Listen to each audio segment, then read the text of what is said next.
അരൂർ തുറവൂർ ഉയരപ്പാത നിർമ്മാണത്തിനിടെ അപകടങ്ങൾ പതിവാണെന്നാണ് നാട്ടുകാർ പറയുന്നത്. വിവിധ അപകടങ്ങളിൽ നിരവധി പേർക്കാണ് ഇതിനകം ജീവൻ നഷ്ടമായത്. യാതൊരു സുരക്ഷാ സംവിധാനവും ഇല്ലാതെയാണ് ദേശീയപാതയിൽ നിർമ്മാണ പ്രവൃത്തികൾ പുരോഗമിക്കുന്നതെന്നും നാട്ടുകാർ പരാതിപ്പെടുന്നു. അരൂർ തുറവൂർ ദേശീയപാതയിലുണ്ടായ അപകടം, അതിനുശേഷം വലിയ പ്രതിഷേധമാണ് നാട്ടുകാരുടെ ഭാഗത്തുമുണ്ടായത്. ഇവിടെ നാട്ടുകാരെല്ലാം തന്നെ പ്രതിഷേധത്തിലായിരുന്നു. ഇത് ഒരു പലതവണ ഇത്തരത്തിൽ സമാനമായ സംഭവം ഉണ്ടായിട്ടുണ്ട്. പ്രത്യേകിച്ച് ഒരു സർവീസ് റോഡ് ഇല്ലാത്തതൊക്കെ ഒരു അപകടത്തിന് കാരണമായിട്ടുണ്ട് അല്ലേ? ഇതിന് ആദ്യം തന്നെ ഇവരുടെ അപാകതകൾ നമ്മൾ സമരങ്ങളൊക്കെ ചെയ്ത ആൾക്കാരാണ്. ഇപ്പം ഞാനുണ്ട്, ഷാവുലുണ്ട്, അങ്ങനെ ഞങ്ങളെല്ലാവരും ഒരുപാട് സമരങ്ങൾ ചെയ്തിട്ടുള്ളതാണ്. ഇപ്പം ഇന്നുണ്ടായ അനിഷ്ട സംഭവം അത് ശരിക്കും പറഞ്ഞാൽ അവരുടെ സേഫ്റ്റിയുടെ ഉത്തരവാദിത്തക്കുറവ് തന്നെയാണ്. ഇപ്പം ഞങ്ങളിപ്പോൾ എന്തായാലും ഇതിൽ പ്രതിഷേധം നടത്തുകയുണ്ടായി.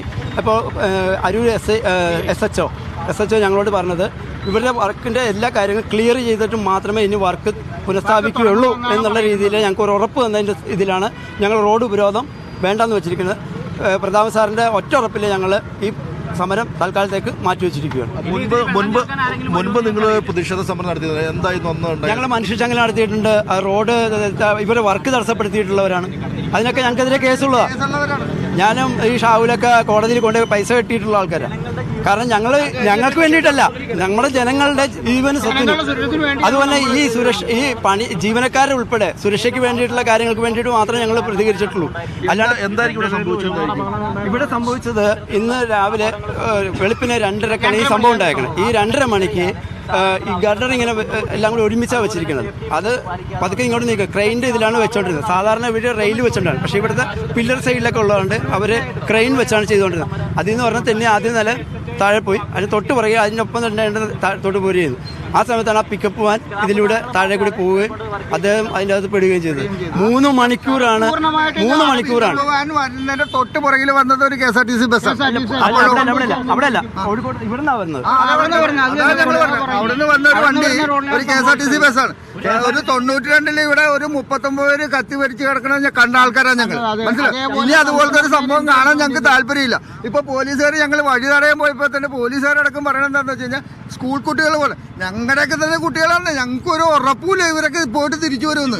54 പേരായി വരിക്കുന്നു. നിങ്ങളൊന്ന് ആലോചിച്ച് നോക്ക്. എന്റെ കുടുംബത്തുണ്ട് ഒരാള്, എന്റെ കൂട്ടുകാരന്മാരുടെ ഭാര്യ മരിച്ചിട്ടുണ്ട്.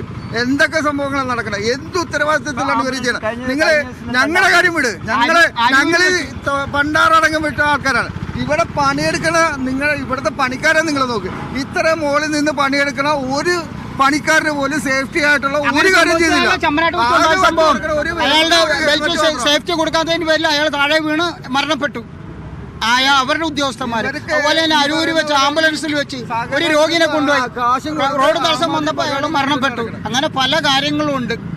2:30 മണിക്ക് പൂർണ്ണമായിട്ട് അവർ ഈ റോഡ് ബ്ലോക്ക് ചെയ്തായിരുന്നു. ഒരു വണ്ടി ഇതിനകത്തോട്ട് കയറത്തില്ല. അവർ ബ്ലോക്ക് ചെയ്തിട്ടില്ലായിരുന്നു. കാരണം ഉത്തരവാദിത്തപ്പെട്ടവർ അവർ പോയി കിടന്നുറങ്ങി. പിന്നെ ജോലിക്കാരല്ലേ, അവന്റെ രീതിയിൽ അവർ നീങ്ങുന്നു. അപ്പൊ അതാ സംഭവിച്ചത്. ഉറപ്പിന്മേൽ ഞങ്ങൾ എന്തായാലും തൽക്കാലത്തേക്ക് വലിയ പ്രതിഷേധങ്ങളൊന്നും ഇല്ലാത്ത രീതിയിൽ തന്നെ ഞങ്ങൾ നിർത്തുകയാണ്. എന്തായാലും അദ്ദേഹത്തിന്റെ നമുക്ക് ഉറപ്പ് തന്നിട്ടുണ്ട്. ഇതൊരു വലിയ വീഴ്ച തന്നെ ഉണ്ടായിരുന്ന സംശയം. സുരക്ഷാക്രമീകരണം ഒരു സേഫ്റ്റി ഇല്ലാതെയാണ് നിർമ്മാണം. നിരവധി ആൾക്കാർ മരിച്ചിട്ടുണ്ട്. ഈ പാലം പണിക്ക് ശേഷം നിരവധി ആൾക്കാർ മരിച്ചിട്ടുണ്ട്. 10-30ഓളം ജനങ്ങൾ അടങ്ങിയ ഒരു KSRTC ബസ് അപകടത്തിൽപ്പെടുന്നതായിരുന്നു. 5 മിനിറ്റ് ഗ്യാപ്പിനാണ് ആ വണ്ടി രക്ഷപ്പെട്ടത്. ആ വണ്ടി തിരിച്ചു വിട്ടു. ഒരു കോഴിക്കോടിലേക്ക് പോകുന്ന സൂപ്പർഫാസ്റ്റ് ബസ്, അവരുടെ കൺമുന്നിലാണ് ഈ വാഹനത്തിന് മേളിൽ ഈ ഗർഡർ വീണത്.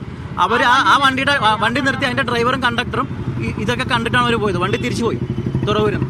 തീർച്ചയായും എന്നാലും ഒരു വലിയ ദുരന്തമായി, ഇതിൽ കൂടുതൽ വലിയ ആൾനാശം ഉണ്ടാകേണ്ടതായിരുന്നു എന്നുള്ളതാണ് ഇവർ പറയുന്നത്. മാത്രമല്ല ഇതൊരു നിത്യ സംഭവം കൂടിയായി മാറിയിരിക്കുകയാണ്. ഈ ദേശീയപാതയിലെ ഈ ഒരു ഉയരപ്പാത നിർമ്മാണം തുടങ്ങുന്ന അന്ന് മുതൽ തന്നെ നിരവധി അപകടങ്ങൾ ഉണ്ടായിട്ടുണ്ട്. ഈ അപകടങ്ങളെല്ലാം തന്നെയും തുടർച്ചയായി ഉണ്ടാകുമ്പോഴും ഇതിന് ശാശ്വതമായ പരിഹാരം അല്ലെങ്കിൽ അപകടം ഉണ്ടാകാതിരിക്കാനുള്ള ഒരു വിധം കാര്യങ്ങളും അല്ലെങ്കിൽ ഒരു പരിഹാരവും തേടിയിട്ടുള്ള കൃത്യമായ ഒരു സേഫ്റ്റി ഉണ്ടായിരുന്നില്ല, കൃത്യമായ സുരക്ഷ ഇവിടെ ഉണ്ടായിരുന്നില്ല, ഗതാഗത നിയന്ത്രണം ഉണ്ടായിരുന്നില്ല. അതെല്ലാം തന്നെ ഇത്തരത്തിൽ ഈ ഒരു അപകടം വീണ്ടും ആവർത്തിക്കാനുള്ള കാരണം എന്നുള്ളതാണ് ഇപ്പോൾ ഈ പ്രദേശവാസികളടക്കം പറയുന്നത്. ഇവർ ഇതുമായി ബന്ധപ്പെട്ടുകൊണ്ട് പലപ്പോഴും സമരങ്ങളും പ്രതിഷേധവും എല്ലാം തന്നെ നടത്തുകയും ഒക്കെ ചെയ്തിട്ട് പോലും കൃത്യമായ ഒരു ഇടപെടലോ കൃത്യമായ നടപടിയോ സ്വീകരിച്ചില്ല. അതുകൊണ്ടാണ് ഇത്തരത്തിലൊരു വലിയ ദുരന്തം ഇപ്പോൾ ഉണ്ടാകാൻ കാരണം എന്നുള്ളതാണ് ഇപ്പോഴത്തെ പ്രദേശവാസികൾ ഇപ്പോൾ പറയുന്നത്.